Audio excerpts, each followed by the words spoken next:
सभी को नमस्कार। मैं कविता दुआ करनाल से स्वागत करती हूँ आप सभी का 10th सिविक्स क्लास में। जैसा कि आप जानते हैं, हम लेसन राजनीतिक दल पर चल रहे थे। लेसन को हम 2 भागों में देख चुके हैं। आज हम लेसन का भाग 3 बनाने जा रहे हैं। तो उसमें हम देखेंगे कि क्षेत्रीय दल किन्हें कहते हैं, भारत के किस राज्य में कौन सा प्रमुख क्षेत्रीय दल है। उसके अलावा जो हम जानेंगे वो है कि जो राजनीतिक दल हैं उनके सामने क्या चुनौतियां हैं, उन चुनौतियों को कैसे दूर किया जा सकता है, राजनीतिक दलों को कैसे सुधारा जा सकता है। उसके अलावा हम देखेंगे कि जनमत निर्माण करने में राजनीतिक दलों की क्या भूमिका है। उसके अलावा हम देखेंगे कि एक जागरूक मतदाता के रूप में आपको वोट डालने से पहले किन बातों को ध्यान में रखना चाहिए। तो आज इस लेसन को हम समाप्त करेंगे यहीं पे। तो चलिए शुरू करते हैं हम अपना आज का लेसन का भाग 3। चलिए देखते हैं सिविक्स का लेसन भाग 3। देखिए, आज हम जो जानेंगे वो है क्षेत्रीय दल किन्हें कहते हैं। कल भी जैसा कि लेसन ख़त्म करते हुए आपको बताया था कि क्षेत्रीय दल वो हैं, हमने 7 राष्ट्रीय दलों के बारे में जाना। उसके अलावा जितने भी दल हैं वो क्षेत्रीय या राज्य दल के रूप में मान्यता प्राप्त है। इन्हें क्षेत्रीय इसलिए कहा जाता है क्योंकि एक क्षेत्र विशेष में सक्रिय होते हैं। आप देखिए, हमारे हरियाणा में जैसा कि इंडियन नेशनल लोक दल है, जनहित कांग्रेस है, ऐसे ही अलग अलग राज्यों में अलग अलग राजनीतिक दल हैं जिन्हें हम क्षेत्रीय दल कहते हैं। अब हम जानते हैं कि हमारे भारत में प्रमुख दल कौन कौन से हैं। देखिए, अगर आप ध्यान दें, जम्मू कश्मीर में है हमारा नेशनल कॉन्फ्रेंस के नाम से, क्योंकि लेसन पहले से बना है और जम्मू कश्मीर अब केंद्र शासित प्रदेश बना है। तो जम्मू कश्मीर में जो है national conference, Jammu and Kashmir national panther party, Jammu and Kashmir peoples democratic party, ये 3 दल वहाँ पे प्रमुख दल हैं। उसके बाद हम देखेंगे, देखिए इसके बाद पंजाब में देखिए शिरोमणि अकाली दल, हरियाणा में इंडियन नेशनल लोक दल, दिल्ली में आम आदमी पार्टी, पंजाब में भी आम आदमी पार्टी है आपके। उत्तर प्रदेश में है देखिए राष्ट्रीय लोक दल, समाजवादी पार्टी। वर्तमान समय में भारतीय जनता पार्टी सशक्त भूमिका निभा रही है उसमें। ऐसे ही अनेक राज्यों में अनेक दल हैं जिनके बारे में कि हमें यहाँ दिया गया है। अरुणाचल प्रदेश में देखिए peoples party of Arunachal Pradesh, Manipur में देखिए, नागालैंड में देखिए, नागालैंड में नागा पीपल्स फ्रंट, असम में देखिए Bodoland peoples front, Assam Gana Parishad, Assam United democratic. तो ये कुछ प्रमुख दलों के नाम हैं जो कि विभिन्न राज्यों में अपनी सशक्त भूमिका निभा रहे हैं। अब हम और भी कुछ जो राजनीतिक दल हैं उनके बारे में देख लेते हैं। जैसे महाराष्ट्र में देखिए शिवसेना एक सशक्त दल है, महाराष्ट्र नवनिर्माण सेना, महाराष्ट्रवादी गोमांतक पार्टी, ऐसे ही गोवा में गोवा फॉरवर्ड ब्लॉक है, कर्नाटक में जनता दल सेक्युलर है, केरल में केरल कांग्रेस, इंडियन यूनियन मुस्लिम लीग, तेलंगाना में ऑल इंडिया मजलिस इत्तेहादुल मुसलमीन। ऐसे ही अलग अलग राज्यों में अलग अलग तरह के राष्ट्रीय दल हैं। आप गूगल पे जब सर्च करेंगे तो आपको इसकी पूरी इन्फॉर्मेशन मिल जाएगी। अभी तक हमने जाना कि राजनीतिक दल क्या हैं, उनकी क्यों आवश्यकता होती है, कितनी तरह के हैं, एक दल, द्विदल, बहुदलीय प्रणाली। उसके बाद हमने प्रांतीय दलों के बारे में, राष्ट्रीय दलों के बारे में जाना। अब हम जानते हैं राजनीतिक दलों के सामने क्या चुनौतियां हैं। देखिए, जो सबसे पहली चुनौती है, आम जनता इस बात से नाराज रहती है कि राजनीतिक दल अपना काम ठीक ढंग से नहीं करते। जनता हमेशा राजनीतिक दलों की आलोचना करती है। राजनीतिक दल को अपना काम प्रभावकारी ढंग से चलाने के लिए कड़ी चुनौतियों का सामना करना पड़ता है। देखिए, सबसे पहली चुनौती क्या है? पार्टी के भीतर ही आंतरिक लोकतंत्र का होना। लोकतंत्र का अर्थ क्या होता है कि कोई भी फैसला लेने से पहले आपस में सलाह मशवरा किया जाए। लेकिन दलों के अंदर क्या चल रहा है? आपस में ही नहीं बनती उनकी।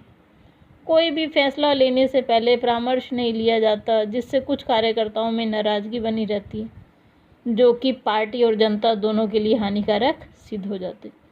सबसे पहली समस्या जो है, ये चुनौती जो राजनीतिक दल सामना करते हैं कि उनके अंदर ही लोकतंत्र नहीं है।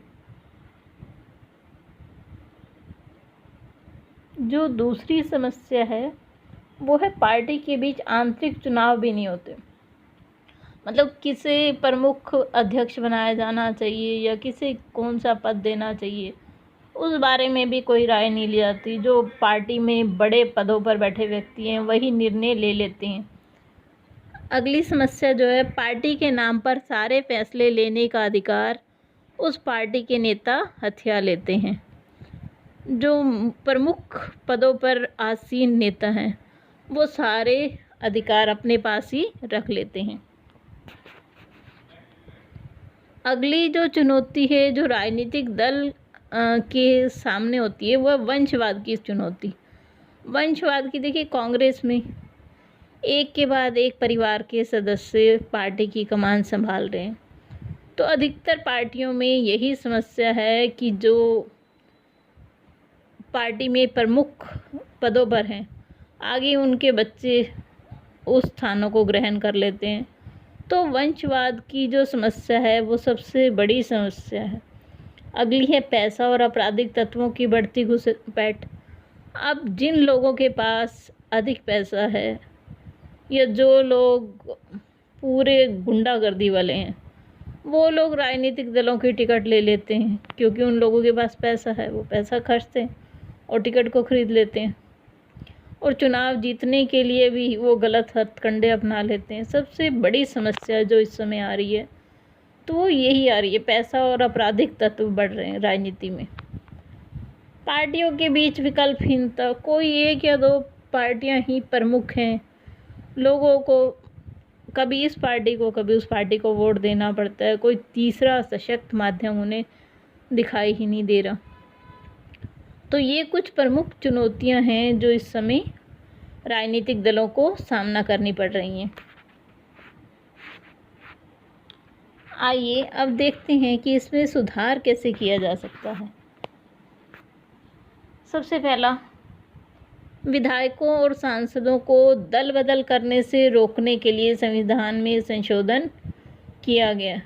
देखिए, क्या करते हैं विधायक और सांसद, जहां उन्हें लगता है कि उन्हें लाभ का पद मिल जाएगा, वो एक पार्टी को छोड़कर चुनाव तो लड़ते हैं। मान लीजिए कांग्रेस से, कांग्रेस की टिकट पर चुनाव जीत गए। चुनाव जीतने के बाद वो लोग बड़े पद की लालच में दूसरी पार्टी में शामिल हो जाते हैं।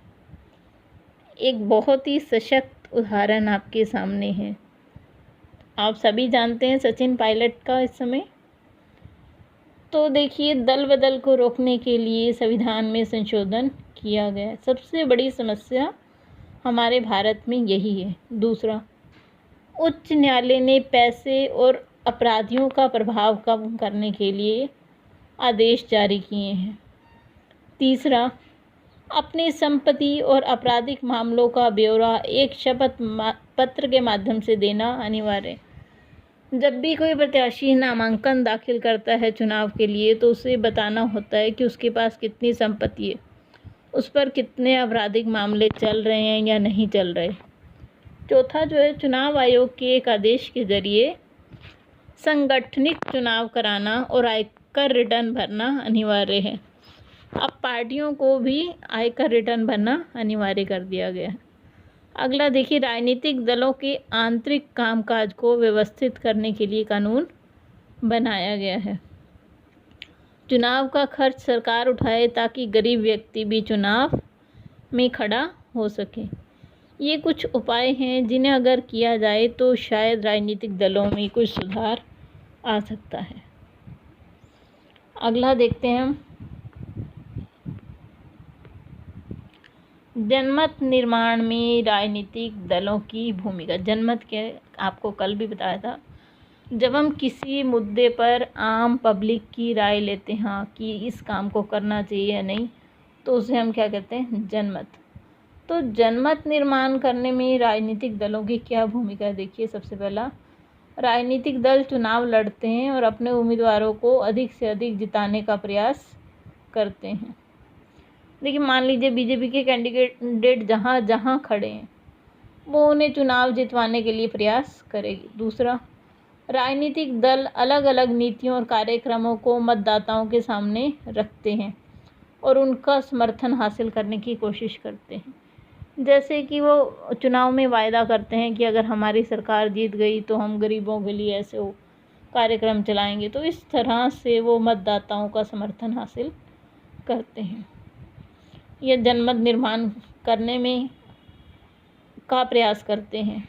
राजनीतिक दल देश के कानून निर्माण में महत्वपूर्ण भूमिका निभाते हैं।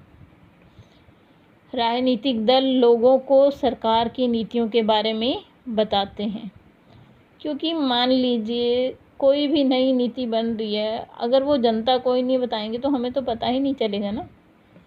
अगला है, राजनीतिक दल सरकार के पक्ष और विपक्ष में अपने विचार देते हैं।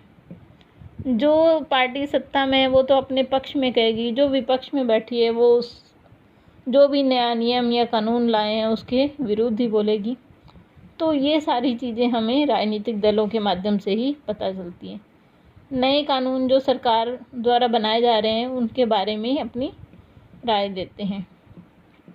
लोकतंत्र में प्रत्येक दल सरकार बनाने का प्रयत्न करता है। चुनाव जीतने पर बहुमत दल सरकार बनाता है और अपनी नीतियों के अनुसार सरकार को चलाता है, और जो दूसरा दल होता है वो विरोधी दल की भूमिका निभाता है ताकि जो सरकार सत्ता में है वो कहीं भ्रष्टाचार ना करे, देश को हानि ना पहुंचाए। अगला है, राजनीतिक दल जनमत निर्माण में अपनी महत्वपूर्ण भूमिका निभाते हैं। लोगों के मन में सरकार के पक्ष और विपक्ष में विचार पैदा करते हैं और सही लोकतांत्रिक सरकार की स्थापना इसी के कारण होती है।